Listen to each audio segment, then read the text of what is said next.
ভেজে যাওয়া ডাল দিয়ে বিকেলের জন্য খাস্তা পুরি বানিয়ে নিব। ডালে আমি 5 ফোড়ন, শুকনো মরিচের গুঁড়ো, ধনিয়া পাতা, কাঁচামরিচ দিয়ে মেখে নিয়েছি। এখন আমি এরকম ছোট ছোট বল করে নিলাম।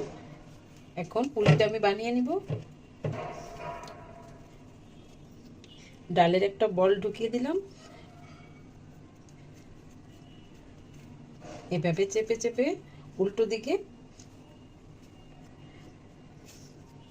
বানিয়ে নিব পুরিগুলো।